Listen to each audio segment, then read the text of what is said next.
Shark Week? No. Stax Week.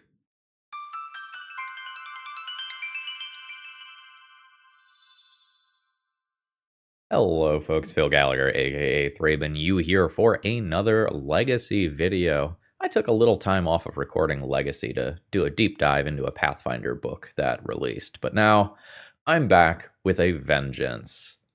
Let's talk Stax. Now, the last couple of times I recorded, I was exploring a bit of a turbo Stax deck. Sean, seeing that, sent me a Humility list that they have been working on. Now, Humility is a slow Magic the Gathering card, but boy, does it have an impact on the game when it resolves. So, all creatures lose all abilities and have base power and toughness 1/1.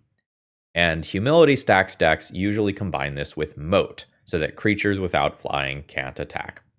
Well, guess what? You lose all of your abilities, and you can't attack if you don't have flying, which is an ability, so you don't have it. You don't get to attack ever again. This is the end game of this deck. Now, you might be asking, all right, Phil, but if this is symmetrical and all of your creatures are sad too, what's going on there? Oh, don't worry. Don't worry. We'll win just fine. So the card that we are going to intend to win the game with the majority of the time is the Iron Man Armor. So, equipped creature gets +2/+1 and flying. Oh buddy, flying. That's exactly what we need. So the important part here is the 2-mana ability. If this equipment isn't a creature, it becomes a 0/0 construct hero artifact creature with flying and +1/+1 for each other artifact you control until end of turn. So let's activate this to see what happens under a Humility. Oh hey, look at that. Since that gained that ability, that has kind of danced around the Humility. Feel free to look into the Magic the Gathering term layers if you're concerned about why exactly that happens. And as a Stax deck, we are going to have a ton of artifacts in play. I just sort of set up a board state to specifically show off a couple of things here.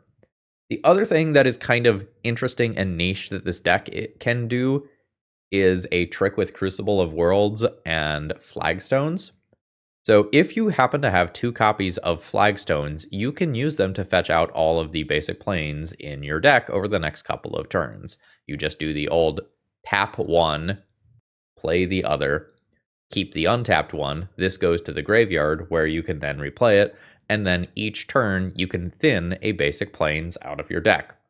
Although that might not always be the best idea if you are intending on casting an Armageddon at some point in that game, so just kind of keep that in mind. The biggest thing I'm curious about here is whether or not Voidmere is a reasonable card to play.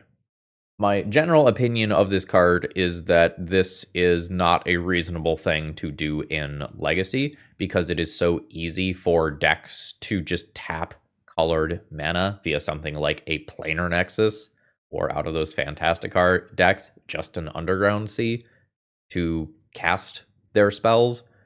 But we are in a pretty broken combo meta where jamming this very early might muck up what our opponent is trying to do, and it also serves as like anti-force of will, force of negation style protection for our big, stupid, expensive cards.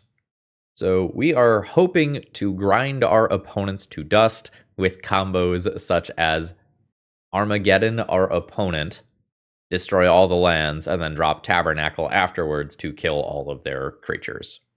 We also have an Elspeth in this deck list, which, when every creature in play is a 1/1 due to Humility, the +1 looks totally solid, and the more other +1 that gives it +3/+3 and flying specifically is certainly relevant. And if we ever get to the point where all of our stuff is indestructible, awesome. Making your lands indestructible and then casting Armageddon as one-sided Armageddon is delicious. The spiciest thing in the sideboard is probably the Caltrops, which is perhaps not a Legacy playable card, except in this very niche circumstance where you are turning in everything, where you are turning everything into a 1/1, and therefore Caltrops kills anything that attacks, which is rather funny. So let's hop into a league here and see how this plays out. We had 2 amazing stacks videos and then 1 somewhat questionable stacks video, if memory serves. It's been a little while since I recorded, but if you find you need any of the pieces for this, please consider going to toamagic.com and use my promo code ThrabenU to save yourself a little bit on your order while supporting my content. I've been saying this for a few videos now, but I've got some cards to order from them. I have the list of cards ready, I just haven't plugged in the order. As it turns out, the content machine must keep churning. With that being said, let's battle. Stacks, stacks, stacks, stacks, stacks. All right. My opening hand doesn't do anything crazy on turn 1, but is overall still pretty strong, so I think I keep it. There is some question about whether or not I play the Mox Diamond immediately on turn 1 or save it to turn 2. We live in a Thoughtseize world, and if Thoughtseize takes that Mox Diamond, I don't get to drop any of these things immediately. Oh, don't go off on turn 1. I have such good tools for what I presume this matchup is. Oh no. No. So this is a great instance to talk about Voidmere, by the way, because my opponent used Dark Ritual to cast the Fantasticar, and so the stuff that comes afterwards, it doesn't matter whether or not it is countered, and that sort of stuff is why I was very on the fence about Voidmere. So I take 16 on turn 1, and then it doesn't matter that I have all of this cool stuff afterwards. Unfortunately, I am just dead to a storm. That doesn't even have to storm off. GG. So presumably, this is the stuff that is making my deck reasonable here. There might be a wide enough range of things that Disruptor Flute is not perfect. I think I'm going to do another Voidmere at the cost of one of the Humilities. The Humility plus Moat thing is kind of my prison angle for the late game, which is awkward. If I drop them, I still absolutely could just lose to slower Fantasticar beats. And if I swap it for Ensnaring Bridge, it's harder to end the game via Iron Man armor. I don't know, there's still things like Hexing Squelcher that my opponent can have that can attack. Let's do that. Bring in that last Crucible. Have another way to do Crucible Wasteland early on. I also could have thought harder about Tabernacle. This is no good. I need to do something pretty much immediately. So this is turn 2 Trinisphere into Karn. It's so easy to just die if I don't do something on turn 1. I think I'm just gonna keep it. I think I will go Flagstones, play Mox Diamond, junk the Plains, and pass.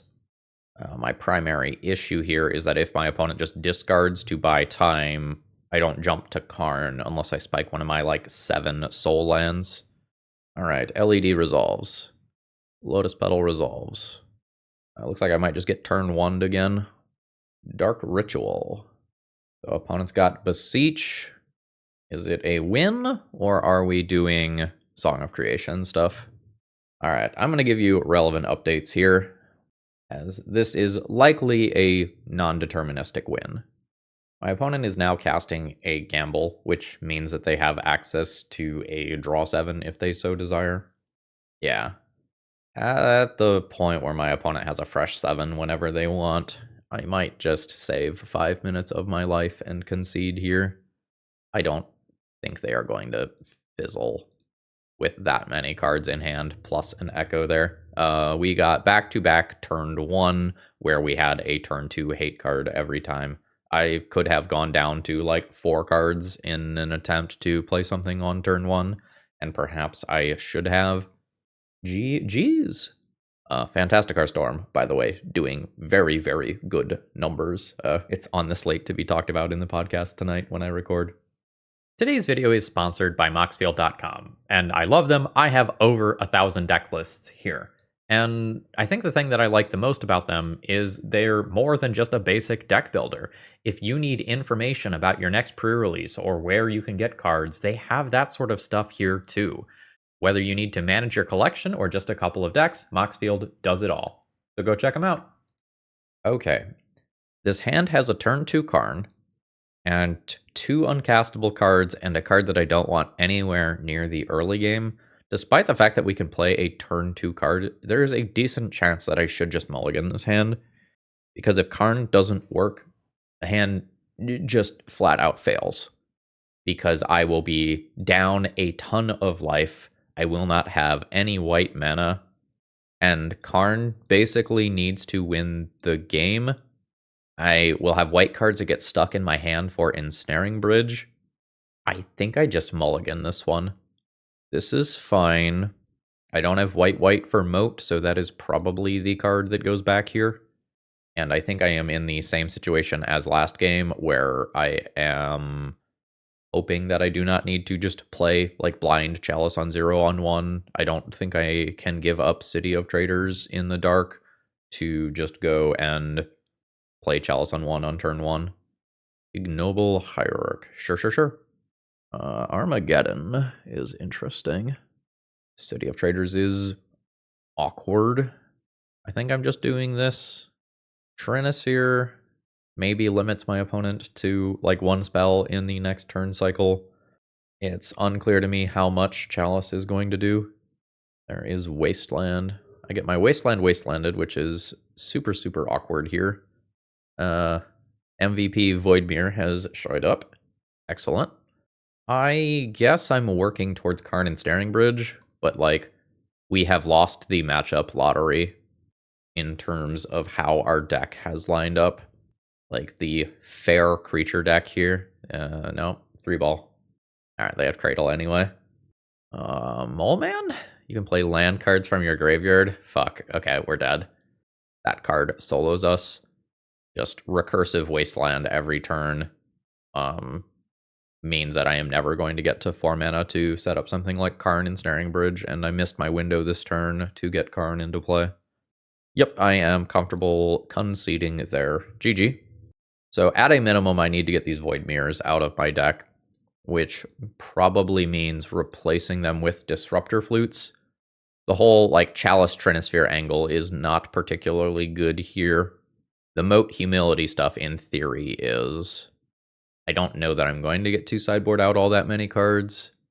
Chalice comes down on turn 1 easier, but impacts fewer cards than Trinisphere does. The issue is that my opponent is just a Gaia's Cradle deck, and they can accumulate a ton of mana and kind of ignore Trinisphere eventually. I'm going to board out 2 Trinispheres, board in 2 of these. This still leaves me with a bridge to tutor for, and I'm thinking about Ancient Den just coming in as well.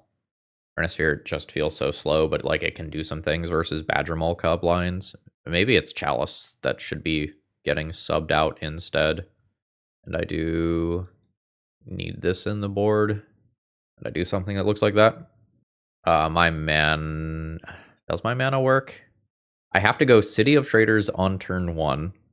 Mox Diamond, discard Flagstones. And I just play 3-ball and hope that they don't have Wasteland. Or I play Crucible immediately so that Wasteland can't take me off of it. Alright, I think it's sketchy, but I'm keeping, and I have to decide, like, whether or not I want to play around Wasteland specifically. If I play around the Wasteland, my opponent gets an initial mana dork in play, which makes the Trinisphere a lot worse. So I think, in theory, I am supposed to throw down the Trinisphere because it wins me the game the highest percentage of the time. Once Upon a Time gets cast in response. Revealing Wasteland. Alright. Well, fuck me. Oh, thank God. That's a big deal. Karn? I think I just do Crucible. I think I just need to not lose this game to Wasteland now. I'll drop that city. I can replay it from graveyard next turn to cast Karn or Moat or whatever. Alright, there's Wasteland. Oh, Elspeth as well. Nice. So there's city from graveyard. There's Karn. Karn will minus. Say yes. I can pick up Coding to start destroying my opponent's lands, but that might sit in my hand for a couple of turns until I deploy it. I'm just going to grab Bridge. I think I want to have 1 of Ensnaring Bridge or Moat in play. Multiple Wastelands. Collector Oof. Sure. There's another bridge as well. 2 mana. Play Plains. There's a Moat. Arnwell, I think, plus on nothing. I don't remember if I said this out loud. I, in theory, want to have one of Moat and Ensnaring Bridge in play at all times. That way, if a Force of Vigor style card happens that can remove one, I can then deploy the other.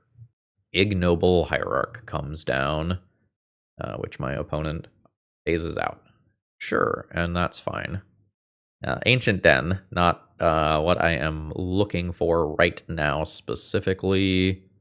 Chalice is a thing. A lot of this stuff just doesn't work right now. I think we go bam and just drop Elspeth. Make a soldier. Karn plus on nothing. There is a White of the Reliquary. And another Trinisphere on my end. We fly. In we go. I might need to play Ensnaring Bridge because Atraxa is just a thing that exists over there. And I just try to manage my own hand size to allow my things to attack, but not my opponent's stuff to attack. Alright, there's a Badger Mole Cub. So, phasing nonsense is online. Opponent now has a flyer that can technically attack. And I have Wasteland. My easy win condition is to just work towards Mycosynth Lattice. I think I'm not cutting my opponent off of mana via Wasteland. I think I'm going to accumulate a friend, throw this down, and I think I'm just going to play out things. Karn plus on nothing, and chill here. It's just kind of awkward. Yeah, you can phase out a token, that's fine. Radel, yeah. I don't know if I care about that. So my opponent would still have 1, 2, 3, 4, 5, 6, 7, 8. Yeah, I think I just let them have that. I need to work towards the timeline where I have 6 mana and this don't contribute to it, and this City of Traders keeps going away. Ooh, it is Alpha Deathclaw. The opponent will be able to get 2 of my 3 permanents.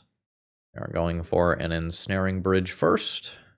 Then they can make it monstrous to take out the second Ensnaring Bridge. Oh no, they're going to take out the Moat. Sure. I do have 2 cards in hand right now. So a couple of creatures can attack. Alright, everybody is headed at Elspeth. This is phased out, so I can't double block Collector Oof. I will single block the creature that can get bigger. My Elspeth notably is not dying here. So now I need to work on getting these lands out of my hand. Gonna bog me and get rid of my City of Traders? If so, I'm very happy of the timing of that because I am going to about to like start looping flagstones. This is actually, oh no, it did not happen. And that is inconvenient for me.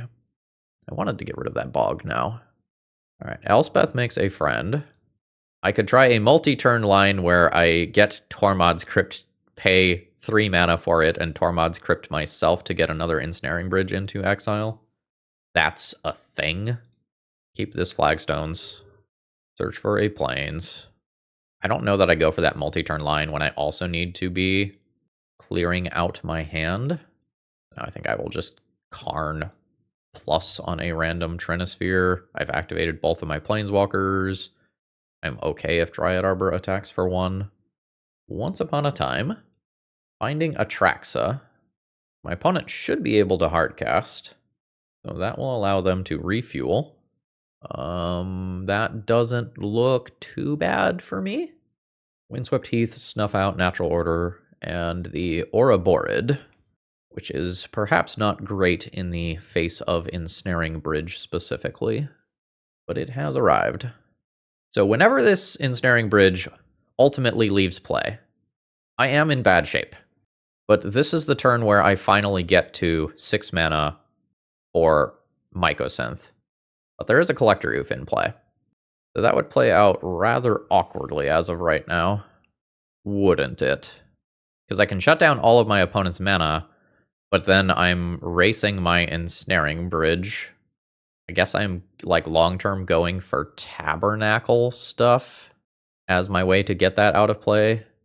Man, not having access to something like an Extinguisher Battleship to deal with that board is a big deal. We are noticeably just very, very bad versus Collector Oof. All right, so there's Flagstones. I will start deck thinning. I think I am going to Karn minus. Get Tormod's Crypt. Cast Tormod's Crypt. Call it a turn there. I think I'm not wastelanding my opponent's stuff. I don't want to make Bojuka Bog better than it already potentially is. So everything gets bigger there, and then therefore can't attack, which is kind of funny. But like, it's not like I can attack with Elspeth stuff through Atraxa. Hold on. That doesn't do anything. Yeah, because it only works if it's already not monstrous. All right, another Crucible is not what I am looking for. John, I think you have a deck design problem. We just simply cannot beat Collector Oof. Or rather, it is... Oh, fuck, I can't even do the multi-turn Tormod's Crypt line because of the fucking Collector Oof. Ah! This is worse than I thought. Karn plus on nothing. It feels like at some point my opponent just rips an answer to Ensnaring Bridge and I lose. Lose in impressive fashion at that. Okay, that's nice. So bam. I guess that's how we beat the Collector Oof. Bam. Fish out another Plains. There's the Humility. Everything is a 1-1, however, my opponent's things have a ton of counters on them. And then next turn, I can then fish out my actual factual win condition. I guess a better line for me on that turn would have been to Tormod's Crypt myself immediately and put a second Ensnaring Bridge into play. My opponent's stuff doesn't continue to get bigger here. Now, do this again. Say yes. Grab Plains. Karn minus. Say yes. Grab Mycosynth. Well, we've got something. All right, cool. And now, eventually, emphasis on eventually, I will find a Tabernacle. This is pretty miserable, though. Like, this is going to take so much clock. Okay. There we go. There's Tabernacle. Few turns later. So now my opponent has to sacrifice all of their creatures. I'll pay for mine. And there's the concession. GG. So I think I could have threaded the needle on that game a little better. I was so focused on the mana for Mycosynth that I wasn't thinking about the repercussions of Collector Oof specifically. So maybe there's a point in the middle where I can pivot towards wastelanding for a little while. I still think I need that, like, raw mana amount. So this has white, and an Armageddon, and a Humility. The Humility is solid as a turn 3 play. I think I'll just keep something that doesn't just get wastelanded into oblivion. I am down about 5 minutes of clock. Hopefully we don't have another long drawn-out game like that last one. And we've got Dryad Arbor, which I can wasteland to slow my opponent down, and perhaps should. I am looking to tick the turn counter up, however I can do that. It's like obviously not good for my opponent to have a land in play when I have 0 lands in play. All right. Well, we definitely denied some mana there, to say the least. Now it just, like, depends. Can my opponent just ram something like a Natural Order into play immediately? It's fucking Mole Man. He's back. Now that Dryad Arbor just comes back immediately, and my Armageddon is not a reasonable angle on this game. I think we are going to get soloed by Mole Man 2 games in a row. Or not 2 games in a row, 2 games in this set. Crucible's a thing. Am I ramming Crucible out there this turn? If I do that, it means I don't ram Humility next turn. I think I would like to ram Humility next turn. But my opponent is untapping with a Gaia's Cradle, which produces ungodly amounts of mana. So I might just full-on die here. And these little tokens are going to, like, really juice up my opponent's graveyard quickly, and they make Cradle even better. So Cradle taps for 1, 2, 3, 4, 5, 6, 7, 8 mana. I can just get hoofed straight up here. There is a Hierarch, and basically I require my opponent to run out of gas. These as 1/1s will still just kill me.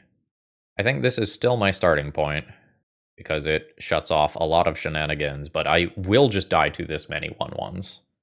I need a moat ASAP. And if I don't find it, I will just frankly die. Ah, yes. Craterhoof Behemoth. Notable 1/1 for 8 mana. That feels good, because I would have just died there. That, unfortunately, is not the card that I need. I can Armageddon my opponent and make it so there's fewer permanents on the board, but we just got fully run over there. GG's. I have a mediocre 7-card hand that I have kept here. The hope is that Humility is impactful against whatever deck my opponent is playing here. Alright, how do I want to thread this one? Chalice on 1 around days sounds kind of cool. And then there's kind of a weird dance to be done with the Crucible. I think the Crucible needs to resolve, so I don't think I can play it the first turn. I think I'm going to do this land. So here's my Mox. I'm going to discard City. It is awkward if I get wastelanded off of this and can't immediately re-Crucible, but I think I care about Flagstones for the second white pip for these copies of Humility quite a bit. And if Crucible doesn't resolve, I think I always want these white pips more than I always want City of Traders for the 2 mana. Force pitching Ponder. Though still a little ambiguous in terms of what exactly my opponent is playing. And we'll see if we can narrow it down this turn. Regardless of what they are playing, I am probably just casting Humility on my turn. If it is a tempo deck, Humility is great. If it is a Fantasticar deck, the Fantasticar making 4 1/1s is like still a thing, but I'm significantly less scared of it. Ooh, never mind. I think I'm doing this, and then because of how my curve is going to work out on future turns, I do think I do this here. It's daze proof right now, but I won't get to wasteland my opponent, but a land will go back to hand, so hopefully that's still fine. Alright, Crucible is in play. I'll wasteland you. Alright, it works. So it is turn 2. We have established Crucible Wasteland lock with Humility forthcoming.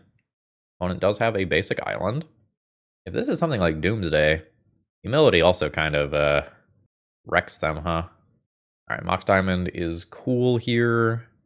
So I can cast Mox Diamond, discard Flagstones, play Flagstones from Graveyard, taking 2 in process, and then throwing down Humility. Okay, we have 2 awesome Stax permanents in play. I would love to learn what deck my opponent is playing while we are still in Game 1. Street Wraith, probably Doomsday. Doomsday should have a pretty hard time beating a Humility unless my opponent has Game 1 Jace. Okay, you are just going to make 4 1/1s and hope that that beats me. Which it very well might. They will not have haste. There was a daze in my opponent's hand, so it was good to play around that. And this is where I just need my deck to deliver something that can close out the game. A Karn for Caltrops will do it, for example.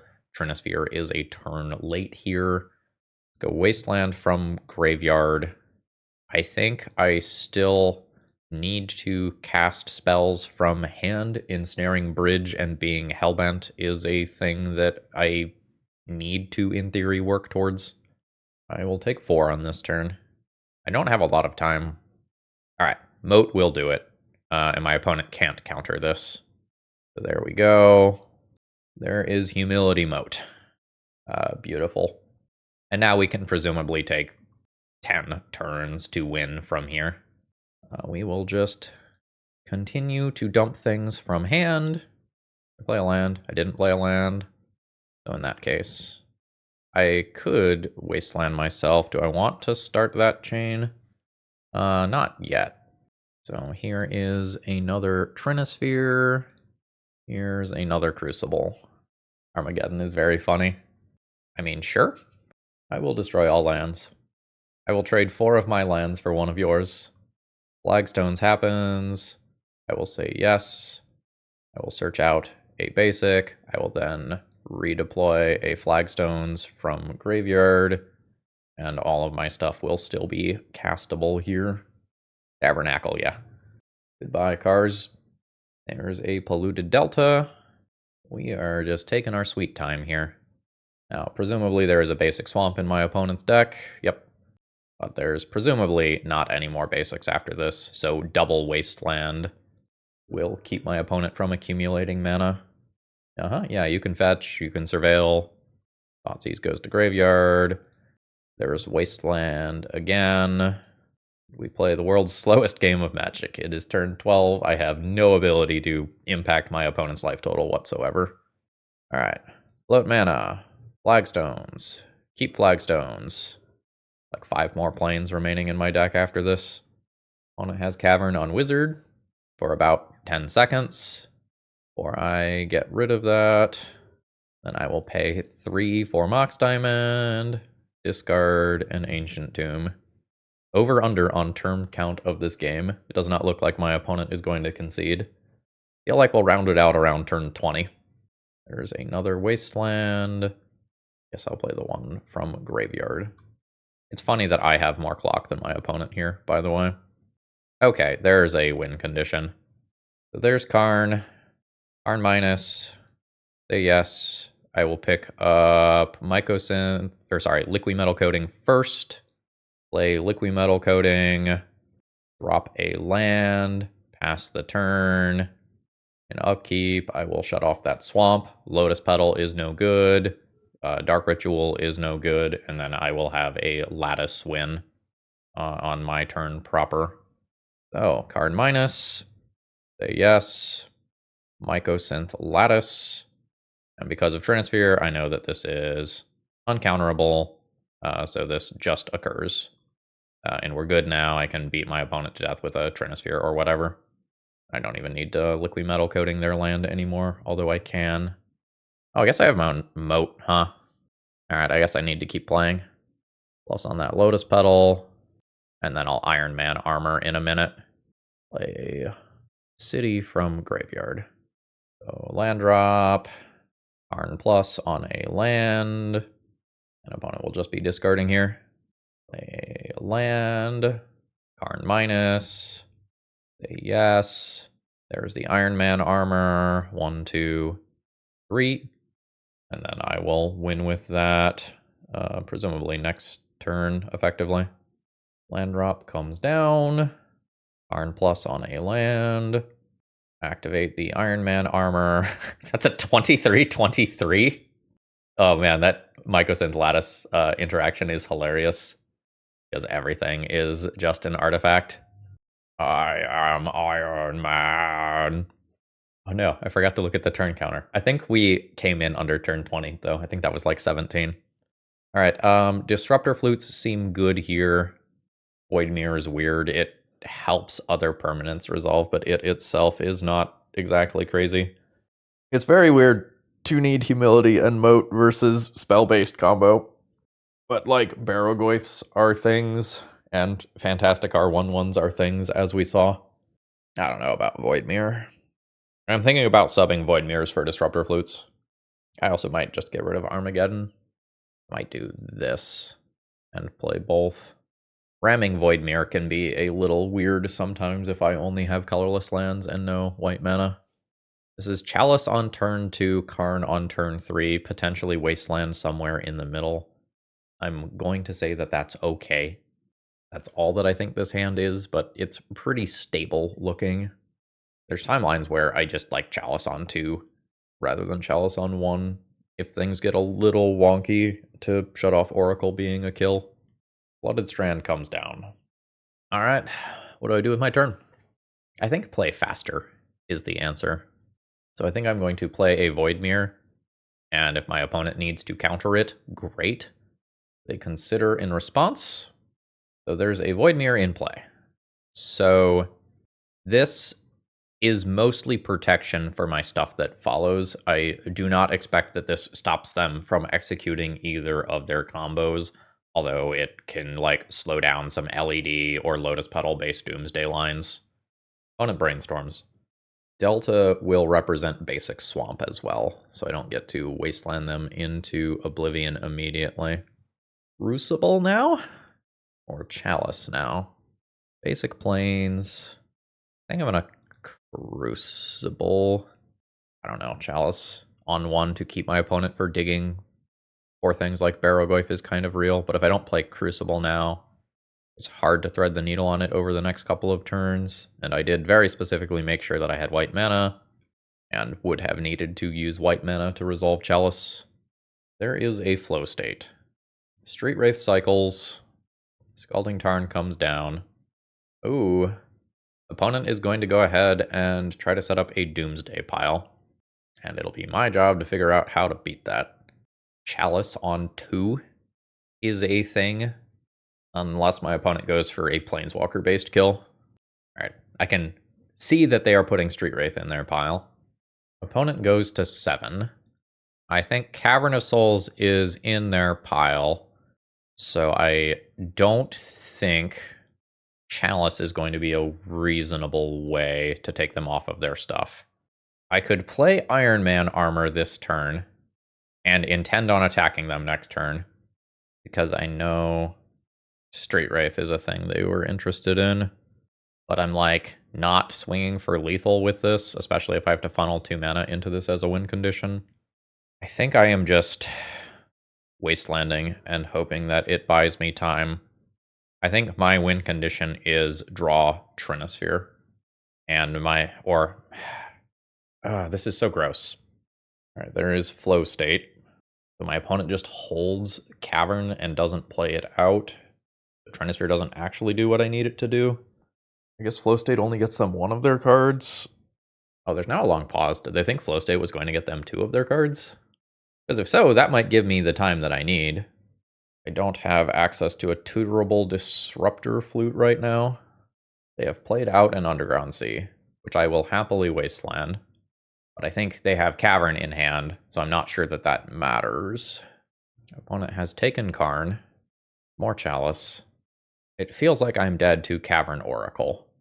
And I can't just like vomit these Chalices into play for 0 mana because of Voidmere.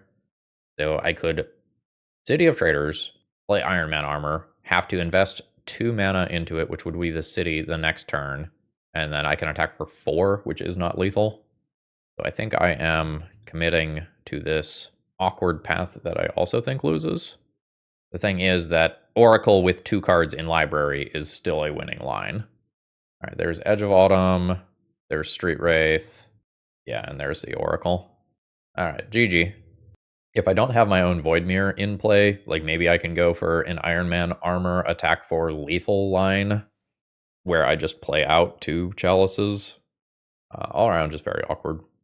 Armageddon was boarded out, but would have been a fantastic draw in those situations. I'm supposed to keep Armageddon for exactly that sort of spot. I board out my Tabernacles and play the 2 Armageddons. Tabernacle is my primary way to actually kill the Fantastic Arbades, though. The whole Humility Moat interaction that this deck is built around is just kind of clunky. These are Magic the Gathering cards.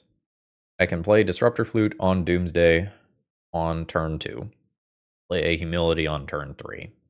I don't know that this is better than just shoving a Chalice of the Void or Trinisphere. I think I'm just going to mulligan this one. Second hand has 1 land that's not going to do it. Alright, third hand is keepable. We'll get rid of the Iron Man armor, and honestly, probably just the Karn. I don't think I'm going to go for Chalice on 0. I'm going to get Thought Seized. I think the Chalice is the best card in my hand. It is just the most generic, and that is indeed what happens. There is now some question about when do I play Disruptor Flute, because I have to worry about both Fantastic Art and Doomsday. I can buy time by naming something like Dark Ritual. I don't really know that I want to do that. I think I'm going to cast 1 now. It has resolved. I think I'm going to name the Fantastic Art. I think I get more draws to interact with at Doomsday, and I already have a threat in the loosest sense of the word in play. Street Wraith cycles, and opponent casts Ponder. If I name Doomsday, or if I name Thassa's Oracle there, I think it's very possible for my opponent to just make a Doomsday pile where the first card they draw is the Fantasticar, bomb at 16 power into play, and they still just do the thing. All right, so here is the Doomsday. So presumably I now try to Disruptor Flute on Thassa's Oracle and hope they also don't have the Jace Planeswalker. All right, they're building a Street Wraith pile. All right, cards in exile. Okay, they do not have Jace Wielder of Mysteries, which is good, so I know that I want to name Thassa's Oracle here. Now, this might not resolve. My opponent let me have 2 Disruptor Flutes, so presumably I just die this turn now. And this is kind of like the really tough squeeze of having to play around Thassa's Oracle, Jace, and the Fantasticar at the same time. You make a wrong call about which thing your opponent has, and you just lose on the spot. GG's. All right, I am fully keeping this, hoping my opponent is playing a deck that loses to an uncounterable Moat off of Voidmere. We've got Bayou into Bird. So now the question is, do I make it to Moat before my opponent does something like Natural Order and kills me? I've got it on turn 3 now. I don't think I want to take 2 damage to play Voidmere here. I do not believe that I want to put this Ancient Tomb, which is wastelandable, into play until it is casting Moat. That's so lucky for me, holy shit. Woo! Hierarch comes down. Oh, come on. Alright. This asshole's back. Alright. I'm going to play Voidmere fully to just get this card out of my hand. My 0-cost artifacts aren't doing anything anyway right now. And this next turn is the big one. If my opponent can Natural Order or do something busted immediately, they win. And if I play Moat, I don't win immediately, but I am very favored. The fact that I have Elspeth here means that I have immediate closing power in my hand, which is something I did not have last time around after I resolved a Moat. Okay, that's not being spent on a Natural Order, so I'll take it. Guy's Cradle, okay. Presumably if they had the Natural Order, they would have just cast it and not the Once Upon a Time, so hopefully I'm still good. But that sure is 4 mana floating. Just Green Sun for 3. Okay, they are doing a Green Sun for 3. This is still Grist, which is annoying because Grist can destroy Planeswalkers. Grist also can technically be a win condition through a Moat. So first thing I do is establish this. Bird can still attack me for 1, though. It may be a very, very long time before I can win this game.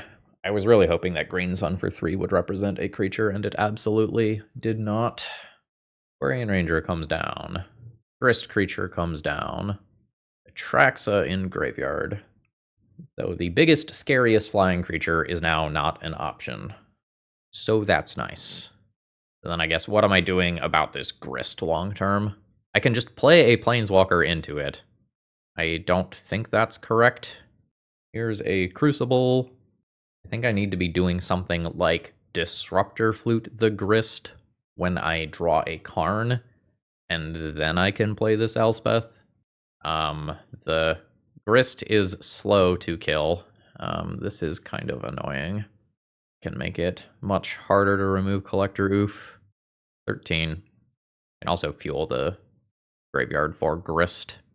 We will continue to Moat until morale improves. The nice thing here is that now a Boseiju, assuming that my opponent has another copy, doesn't give my opponent an out that just instantly kills me. I don't want to be playing against this deck, having played against it once previously. There's just a bunch... Oh, thank God they milled over the Ice Till Explorer. Now that's a thing that I don't have to worry about. We've also got timeout as a win condition. We're already up 4 minutes. Let's go. Oh, cool. My opponent plays out an Endurance rather than... Oh no, they're going to use that to put Ice Till Explorer back in the deck. Son of a bitch. All right, it's in there. That does mean that they are further away from a Grist ultimate killing me. And this also does put Atraxa back in the deck, which is problematic. All right, Tabernacle is almost good. Tabernacle wastes a lot of my opponent's time, as it is a very annoying number of clicks for anyone. And then when you have a creature-based board like that, it's just awful. Even if Cradle pays for it, that is still a ton of clicks. All right, opponent has reached their main phase. We've got Once Upon a Time or a Wasteland. You may Wasteland my Tabernacle, and I will replay it from the graveyard. Wrist pluses. More notably, they can Wasteland at my end step to make it so that I don't have to click through all of that for one turn. All right, another Crucible, which I will play out. I think I will just hold this one in hand. And then this whole thing happens again. All right. Opponent has an annoying land now. It's rather good with White of the Reliquary. There's a new Endurance. It feels like it's a decent use of my opponent's time to, like, Wasteland Tabernacle, Endurance that out, so that they don't have to do 20 clicks in their upkeep every turn. Down to 10. All right, there's a city. At this point, with multiple Endurances around, I'm just going to play Elspeth and make my opponent use some clicks and some loyalty on their Grist. I'll just Elspeth plus here, and then expect that they just use some clock to take care of that Elspeth. All right, an opponent is going to sack a creature and destroy the Planeswalker. That's cool. I'm just trying to avoid Grist minus, which this line avoids. I will take another one from the bird. I will fully just sacrifice this soldier token. I don't care about it. Caltrops beats bird. Just not gonna pay for that. Sure. I will be passing turn here. So when triggers go on the stack, the active player's trigger goes on first, and then the non-active player's trigger goes on top of that. So if my opponent attacks with bird, the hierarch trigger goes on the stack, and then my trigger goes on top of that. So the Caltrops would kill the bird before it gets one larger via Ignoble Hierarch.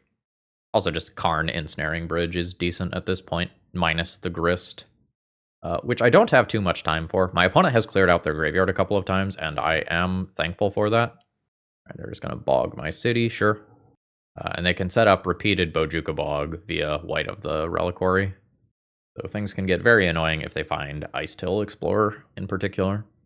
What are we doing in upkeep that involves this much mana? I assume nothing. And opponent hasn't realized they're not in their main phase yet. The Cradle mana can't be carried over between phases, and that has already been used to pay for stuff, so yeah. Wrist pluses. It's big mana for something, but we're not at hoof mana. Are we at Hardcast Atraxa? This is 8. This is now hoof mana. Oh, it must be Green Sun for Atraxa. And then that's something that beats the Moat. Green Sun for 8. Hoof? Oh, hoof is just big enough to get bird over the line. Yeah. That'll do. So we locked the opponent down for 10 turns, but the Moat stuff did not win the game. And we actually had like multiple lose conditions, right? So the bird plus Exalted, the bird plus hoof, the Grist ultimate probably twice. Opponent could have like started sacking their own creatures aggressively to fill their graveyard so that the Grist ultimate was live. This is not a deck that I want to be playing against. I think they're rather good against everything that I've got going on here. I think I need to board in at least 2 Disruptor Flutes to stop my opponent's nonsense. I need to be able to tutor for some amount of real stuff, and I have to decide what that means. I think it means an Ensnaring Bridge and a Disruptor Flute I need to be able to tutor for, with like these being lesser things, and I'll think about boarding in Ancient Den as just another land. When I am on the play, Chalice on 1 does things. I get Void Mirrors coming out as 3 easy slots, and then presumably I'm cutting 1 Chalice or Trinisphere from there. Both have very narrow windows where they are good. Yeah, I think I'm going to leave a bridge and a flute to tutor for and do this. This is presumably fine. It's going to need to develop more over the next couple of draw steps. Like, I have Crucible, but I don't have Wasteland. I can't shove Trinisphere on 1, and then once my opponent plays a Mana Dork, it is significantly less good for Trinisphere to be a thing. So I think I'm working towards like Karn Ensnaring Bridge as being the busted thing that this hand does. There's some timelines where I get Thought Seized on turn 1 and lose Karn, but in that case, my opponent gets slowed down a lot, so hopefully that's fine. Oh boy. So now I can make the called shot and put Chalice into play, and a Chalice on 1 could stop my opponent from vomiting their hand out, or I play Trinisphere and maybe don't get to Karn the following turn. I think I'm going to do Chalice on 1. Sometimes my opponent has Badgermole Cub lines, and this doesn't look great. But if I put this in 1, it does some things, and this is very stupid to say out loud, like keep a Birds of Paradise from getting into play, because that's something that can attack through Moat. Alright. So unfortunately, it was a Badgermole Cub line. So that, at least to some extent, is going to dance around Chalice. This also allows my opponent to catapult forward to 4 immediately. This is just going to be Grist. It is going to be Grist. This shit has already happened, and Cradle taps for 1 billion. And I can't wasteland my way out of this situation.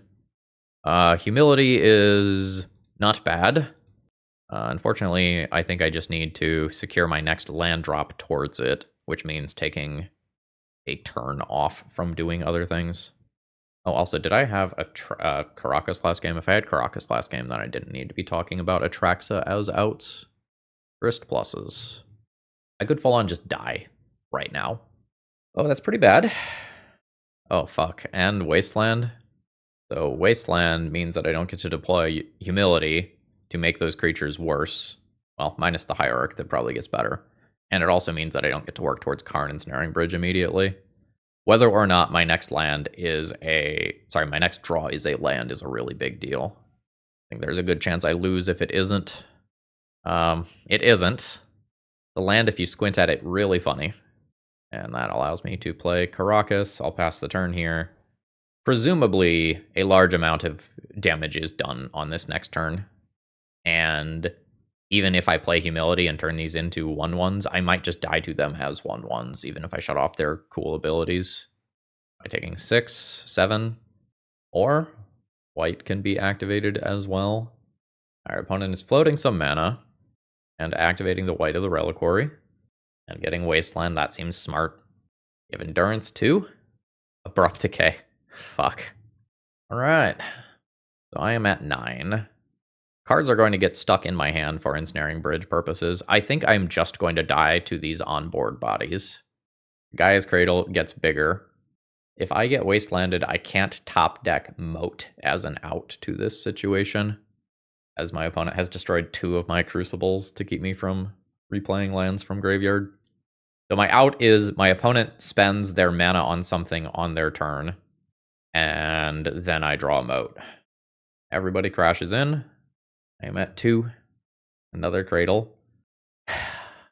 So then Cradle comes back, and then Cradle goes away again, which is all kind of funny. Okay. We have Bestowed. I do get Wastelanded. I now believe I don't have an out. Because with Ensnaring Bridge, I have 3 cards in hand. Yeah, no, I am unfortunately just dead here. So despite the fact that our opponent used 14 more minutes because we stacked them out relatively hard in game 1, we just could not close our lock on this game before we got killed by the 1/1s. With another turn, I can do something like play Karn, get Caltrops, kill a lot of those, but I wouldn't even have killed this one here. My opponent's deck just kind of accidentally dances around what we are doing. GG's. My opponent has revealed a Yorion Companion. I have Voidmere, Trinisphere, Karn in my opener. Maybe Tabernacle does something. It is relatively frustrating to have a stacks deck that is specifically geared at a combo meta and then get paired against Cradle Control, and presumably Death and Taxes. Doomsday still beat us anyway, and I continue my advice of play Doomsday until Fantastic Heart gets banned. Alright, there's Moat. I think I'm going to transfer this turn over Wastelanding. So the thing is that my opponent eventually has Yorion as a strong flyer that can close out games, and a bunch of stuff like Felia that can potentially just blink out my stuff temporarily and allow them to cast their spells or whatever. Are we Wastelanding? Probably do. It's a little awkward to, like, wasteland here and not work towards the mana for Karn, but white is currently an issue for Moat anyway. Opponent does not do something like fetch and surveil at end of turn. That is another wastelandable land. I do have a Crucible that I can do long term. I think I am supposed to just continue to wasteland my opponent's land drops. They have a higher chance of getting stuck on land than I do, I think. I imagine that, like, in terms of ratios, I have more lands than they do. I'm something like 26 in a 60 card deck, which is incredibly high. Alright, so this is the first kind of awkward turn here, where I'm effectively missing my land drop. I don't literally miss it, as I get to play Tabernacle, but, like, this is not the land drop that works towards these two cards. And luckily, I did have Flagstones for white mana, so my own Chalice didn't get countered by the Void Mirror that I absolutely wasn't thinking about actively. Okay, my opponent is on discarding now. So the Trinisphere double Wasteland play has worked out in the short term, and then hopefully I can capitalize on this. Mox Diamond. Pretty terrible draw right now. I don't think I'm going to take 2 to play another Trinisphere out. I get to tap that Ancient Tomb a finite number of times. And because of Void Mirror, Mox Diamond is now just fully a dead card. I can, well, I guess I can Trinisphere and pay 3 mana for it. You have to fetch first. My opponent has started to play Magic before I do. Stoneforge will solo this game. Stoneforge for Kaldra will solo this game if I can't get this Moat into play. Oh, maybe they have it already in hand. So I just have to Karn for Ensnaring Bridge here. There's so much self-damage. Oh, God damn it. I even talked about this. I'm so upset at myself. Note that I don't know that Karn for Ensnaring Bridge is the line there. I think it is Karn for Ancient Den to guarantee Moat. I'm not 100% sure. I'd have to think about it, but I sure did fuck that up. Oh wow, opponent doesn't actually have Kaldra. That's lucky. I don't have a Crucible. Otherwise that Armageddon would be pretty hot. I have no lands to discard to Mox Diamond even if I do pay extra for Trinisphere, so my cards don't do anything. Alright, Stoneforge activates. Meteor Sword. Taking out the Tabernacle, sure. It is unclear to me if the Tabernacle is even good there. Because, like, the Tabernacle can allow my opponent to destroy one of their own creatures intentionally and then bring it back with pre-war Formalware. Or if they have something like a, I don't know, a Witch Enchanter, they can just recycle it at will. Well, not at will, once. Alright, there's another Flagstones. So, white mana, search up another one. Bam. Now I Moat. And hopefully this sticks around and is good. My opponent just has access to Yorion, though, so, like, this only buys time. I think I probably need to, like, do this so I don't die immediately, and then Armageddon. And if my opponent has something like End of Turn Felia, Blinking Meteor Sword, it's just unfortunate. Yeah, there we go. Or wait, no. They need something else to make it so Felia can attack first. So I guess the good timeline here is my opponent takes a turn, puts Yorion into hand, and then I Armageddon. It is Recruiter, Witch Enchanter. Okay, Flicker Wisp. Flicker Wisp flickers Meteor Sword and does something similar. Well, hopefully I just strand all of those things in my opponent's hand. Alright. How much am I taking off of Ancient Tombs here? I'm thinking about Mox Diamond, like Trinisphere Void Mirror interaction specifically. I think I want this Ancient Tomb as Ancient Tomb. Armageddon. And then hopefully long term I find a Crucible, with the idea being that I use Ancient Tomb to play Crucible, then do Crucible Tabernacle stuff and mop up these creatures. Oh, okay, opponent has no lands. I'm not going to take 2 to play any of this stuff. Nice solid draw go action here. Yeah, Trinisphere means that my opponent is set back for a very significant amount of time, and I just need to capitalize on that time. Humility is real good. I need another mana source to get there. Like, I don't know that my opponent can beat Moat Humility. Let's find a white source. Opponent's got Thalia in their main deck. Almond back because of the, like, very strongly oriented combo metagame we have. Alright, we sure do have 4 drops. Rockets comes down. Opponent needs 2 more to do anything. Alright, there we go. Alright, I have Moat, I need Humility. And I think that is a hard lock on the game. I think my opponent can't beat that, because their disenchant effects are attached to creatures. It probably takes me a while to win. That'll do. I think I will go to 2 for that. Now I get lands from graveyard. There's a Tabernacle. And we'll start taking these out. And then I will wasteland my opponent's non-basic lands. I think I am now stable, unless I accidentally kill myself via Ancient Tomb. I'm very glad that my opponent did not get Kaldra at the beginning of this game. If that is something that they had access to, I fully just lose. Like, they just attack me literally once with haste, and I don't get to stabilize like I did. Wasteland, and then Stoneforge is gone, and we'll get around to Karn eventually, which I will need to remember to do with colored mana, which is probably fine at this point. There's a basic. There's flagstones. I'm just going to get a card out of my hand. An opponent is just fully on discarding every turn. All right, cool. All right, there is a wasteland. There is a Karn. I will go ahead and Karn minus. Say yes, I'll just pick up a win condition immediately. Opponent still discarding. Play a wasteland. All right, there's Iron Man armor. I'll just Karn plus this turn. All right, yeah, there we go. All right, flubbed the beginning of this game by countering my own Karn, but recovered. That is a turn 20 win. Notably, on the next turn, I can get Lattice. Every permanent is an artifact, and Iron Man armor will kill in 1 hit. We are incredibly lucky to win that game, honestly. I made a very, very bad error. So this is another time where I have to figure out what I want to be able to tutor for. I think the answer is Crucible, Ensnaring Bridge, and a Disruptor Flute. Chalice isn't exactly amazing here unless I try to put it on a weird number. Voidmere is probably actively bad. I'm going to board those out first. I might board in Caltrops straight up. Like, the Chalices and Trinispheres are not particularly strong. I think Chalice is worse of the two. Like, at 4 mana, I'd rather cast most of this other stuff. Let's see if I can get some number of these out.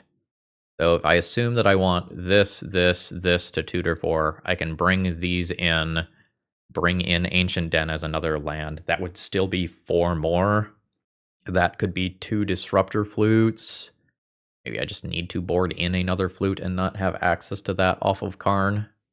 I could board in the other Crucible, just rationalizing that I want to draw and play that very, very consistently.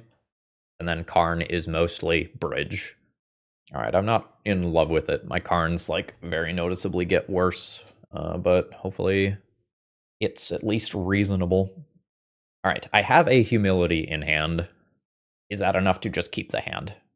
Turn 2 Crucible, turn 3 Humility. I think that's enough to just keep the hand. Like, I need to assemble Humility and Moat over the course of a game. And this has one of those 2 pieces, as well as just rock solid mana. The Crucible itself is not crazy good as of right now. Alright, cool. No starting play from my opponent. The next Crucible is not a good draw. So the biggest thing I'm afraid of here is just Stoneforge or Kaldra immediately.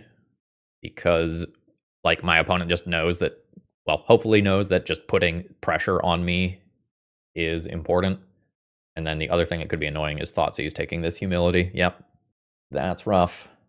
Thought we had dodged the bullet on that when it didn't happen on turn 1.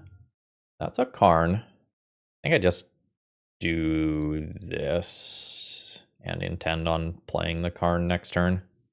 Again, the Karn has significantly less options, and flash creatures like Felia can be super annoying here in terms of, like, trying to set up something like Liquid Metal Coating. There's a Lion Sash, which is a creature that can relatively consistently get bigger. It can eat my City of Traders from graveyard for what that's worth. Alright. Yeah, lose city, play Karn. Karn goes down to 3 loyalty here, which means that Lion Sash absolutely can kill it. I'm still just going to pick up the Ensnaring Bridge here. It will be vulnerable to Thoughtseize effects. In good news, my opponent did not respond to Karn on the stack by activating Lion Sash, so my Karn might live to see another day. Overlord happens. I can pick up a Thalia, and does. Wasteland's a thing. Thalia's a thing. My Karn gets a love tap for 1. Do I plus on a Crucible? Since I do just have another Crucible. I think I need to get cards out of hand with 4 lands in hand. The Thalia is actually quite annoying here. I think with another Crucible here, I will go ahead and plus on Crucible. And I'll attempt to defend Karn. If I end up losing Karn, it's not the biggest deal in the world. I don't know to what extent my opponent's various Swords to Plowshares effects and Solitudes and whatnot have been boarded out. I basically showed them no creatures. All right, that is a Witch Enchanter. Which one are you answering? All right, they're going for the Crucible. It feels to me like the Ensnaring Bridge is the scarier one here, but I understand not wanting me to keep a Karn. Like, I get it. This Karn represents Lattice. Ooh, and I get Wastelanded on top of that. Seems good. Okay, yep. New Karn, nice. So, do I take 2 this turn to get to that Crucible into play? If I do, the Ancient Tomb gets Wastelanded, which I don't want. So I think I'm just going to go Plains Go here. The Thalia tax is, like, really messing with me. And my opponent can now, like, eat things with Lion Sash and just press an aggro advantage, but it's weird because Ensnaring Bridge.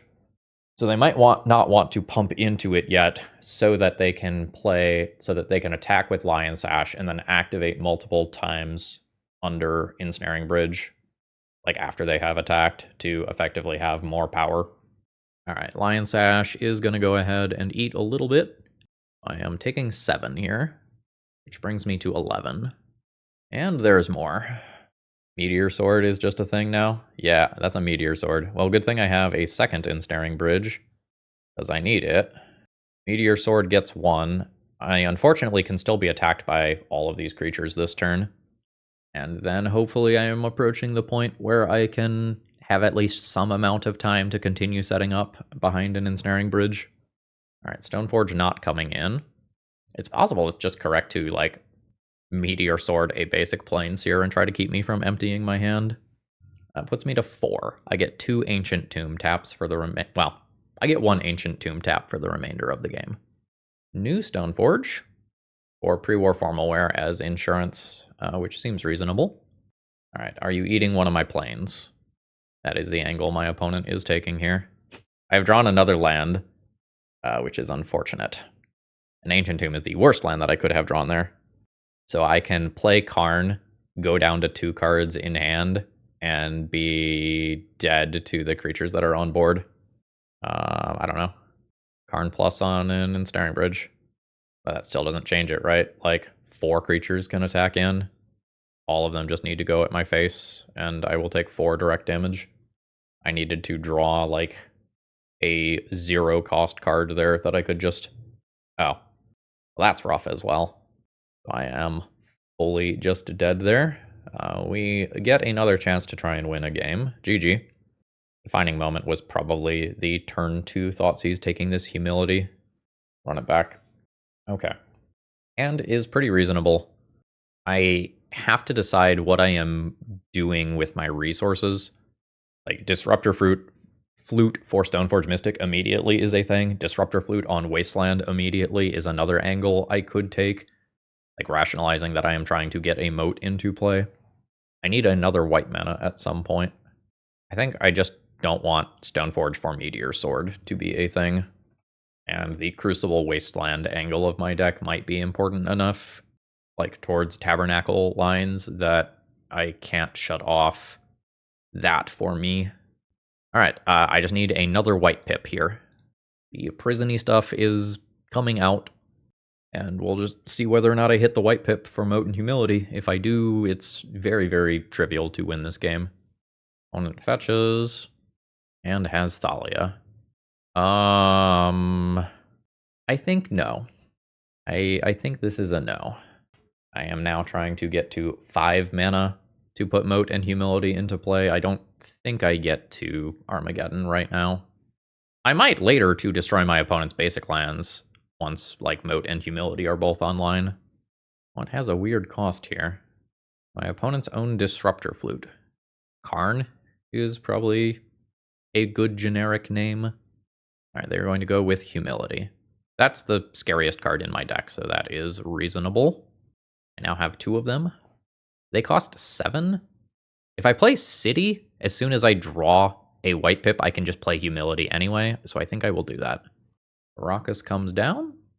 I could use one of those. It is just very unfortunate that all 4 of the cards in my hand are uncastable, so that I can't be working towards Ensnaring Bridge being better. Like, this Thalia is a respectable clock just all by itself. Especially considering that I have double Ancient Tomb here. Triple Ancient Tomb here. That one I'm not going to play.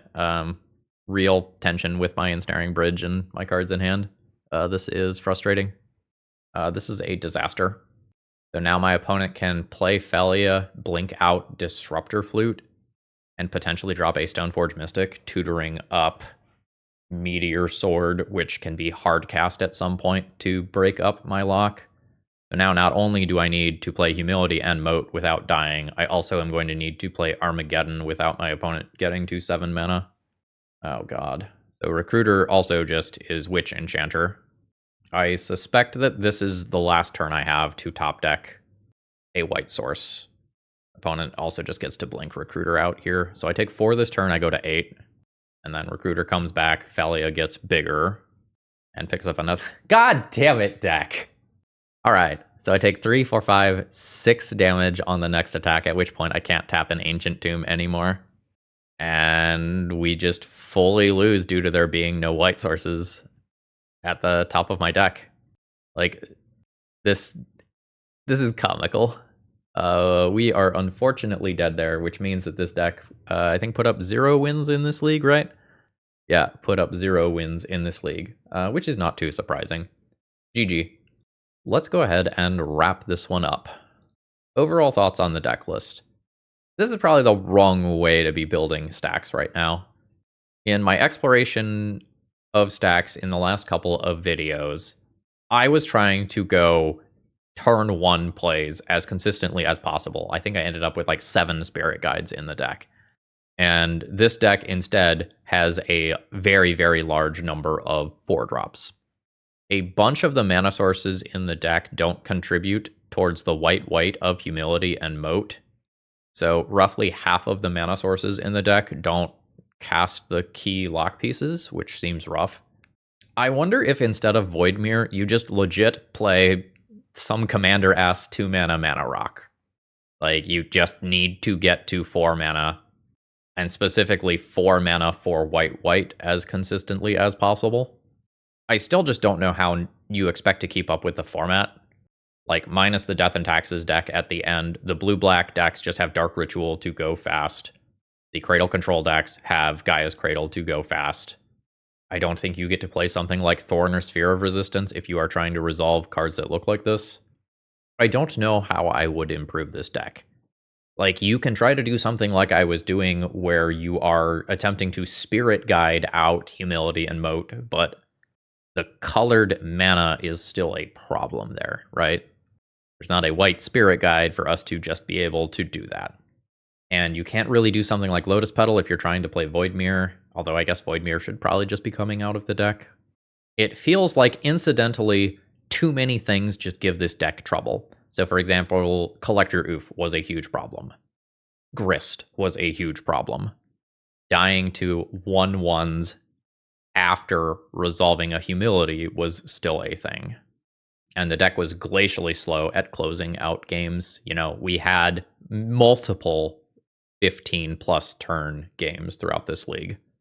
And that closing speed is just not acceptable given where Legacy is at right now. All right, so that I don't start rambling, let's just go ahead and call it a day here, folks. I hope you enjoyed. If you have any thoughts on how Sean can make humility a little more viable, feel free to throw those down in the comments below. I hope you have a great rest of the day. See ya.